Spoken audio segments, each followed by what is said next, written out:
कि वे एक पूज्य पुरुष हो गए, मैं आपको वो कथा सुनाता हूं जो 2500 साल पहले कपिलवस्तु में घटित हुई। कपिलवस्तु राज्य के महाराज शुद्धोदन की महारानी महामाया ने एक दिन बड़ा अजीब सा सपना देखा। वो एक कमलों से भरे तालाब में स्नान कर रही हैं, पास में हंसों के जोड़े तैर रहे हैं। महारानी कमर तक पानी में डूबी हुई हैं। उन्हें लगा कि एक सफेद हाथी उनकी तरफ आया और आगे बढ़कर उन्हें प्रणाम करके उनके घर में समा गया। हमारे आप जानते हैं कि स्वप्नों का अर्थ निकालने की भी परंपरा है। सुबह स्वप्न के विषय में जब उन्होंने महाराज को ये कहानी सुनाई, महाराज शुद्धोदन को, तो उन्होंने उस समय के 4 प्रकांड पंडित ज्योतिषियों को बुलाया और स्वप्न के सार पर चर्चा प्रारंभ हुई। 3 तो बोले कि महाराज तो बहुत ही शुभ है, इंद्र का जो वाहन है वो ऐरावत होता है, और महारानी ने एक सफेद हाथी को देखा तो निश्चित रूप से एक महान युवराज आने वाला है, यही संकेत है। चौथा पंडित खामोश था। महाराज ने पूछा, आप क्यों मौन हैं? पंडित जी बोले, जी मेरी बुद्धि के मुताबिक थोड़ा सा स्वप्न अलग है। ये हाथी है सफेद रंग का, आप पिता तो बनेंगे, युवराज आएंगे, लेकिन युवराज सम्राट नहीं होंगे।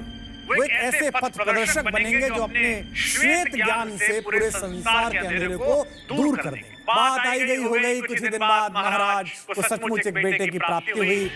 महाराज ने उसका नाम सिद्धार्थ रखा।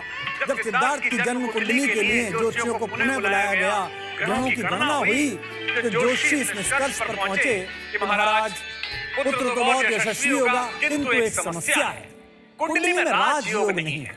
ज्योतिषी ने कहा, राजयोग से आगे की चीज है, ये बड़ा होकर राजाओं का राजा यानी कि सन्यासी बनेगा। एक पिता का हृदय कचमचा गया। उन्होंने राज्य के सबसे बड़े ज्योतिषी को बुलाया और पूछा कि समाधान क्या है। ज्योतिषी बोला, महाराज देखिए जो डेस्टिनी में है, नियति में है, वो तो टाला नहीं जा सकता। बच्चा जीवन के दुख देखने के बाद संन्यास लेगा, ये तय है। तो महाराज ने कहा, बहुत अच्छा है, इस बच्चे को अपन दुखी नहीं देखने देंगे। तो महाराज ने व्यवस्था की, इसे किसी प्रकार का दुख ना हो।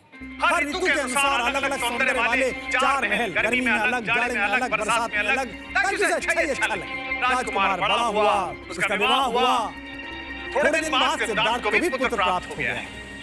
भोग विलास में रमे हैं सिद्धार्थ और महाराज शुद्धोदन उनके पिता अब निश्चिंत हो गए कि जीवन में कोई दुख नहीं, बच्चा अपने काम में लगा, अब सब ठीक है।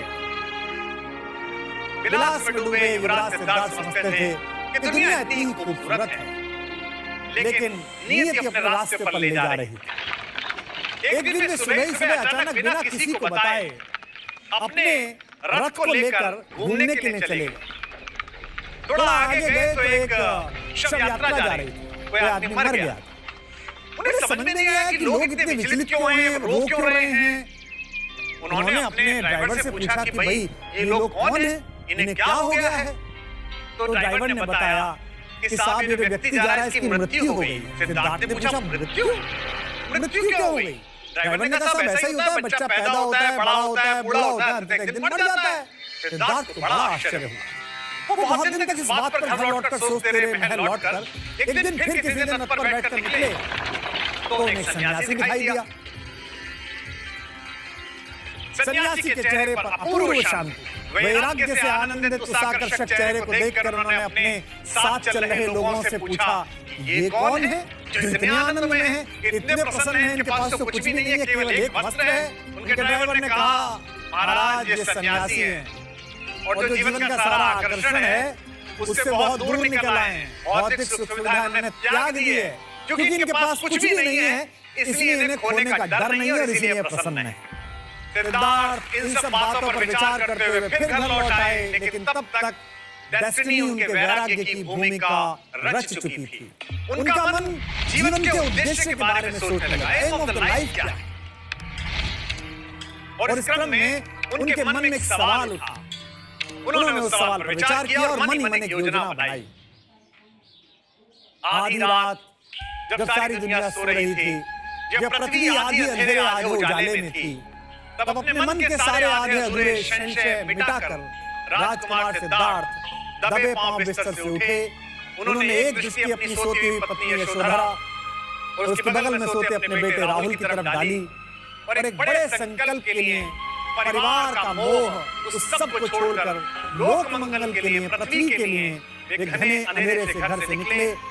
लेकिन अंधेरे से सफर हुआ जो शुरू वो खत्म हुआ रोशनी के उस बड़े रास्ते पे जहां बुद्ध धर्म और बौद्ध धर्म निकला। ये तो एक ऐतिहासिक कथा।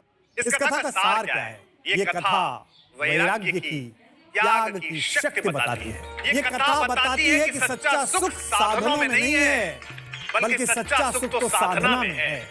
मन की एक दिव्य शक्ति है जिसे प्राप्त करने के लिए तपस्या आवश्यक है। सोचिए कि अगर सिद्धार्थ केवल एक राजा होते तो इतिहास में कहीं एक पन्ने के किसी कोने पर शासकों के क्रम में उनका नाम लिखा होता। इसलिए ये सदा याद रखिए कि जीवन में सर्वश्रेष्ठ उपलब्धियां तभी प्राप्त होती हैं जब आप अपनी निजी सुविधा, असुविधा, प्रेम इन सब के दायरों से ऊपर उठकर जगत के कल्याण के लिए, दुनिया को शांति से बाहर लाने के लिए कोई बड़ा संकल्प साधते हैं। तो आज की कथा केवल आपको ये सूचना देती है कि आपके पास जो है, जो आपने पाया है, उससे ज्यादा महत्वपूर्ण ये है कि जो आपने इस दुनिया को लौटाया है।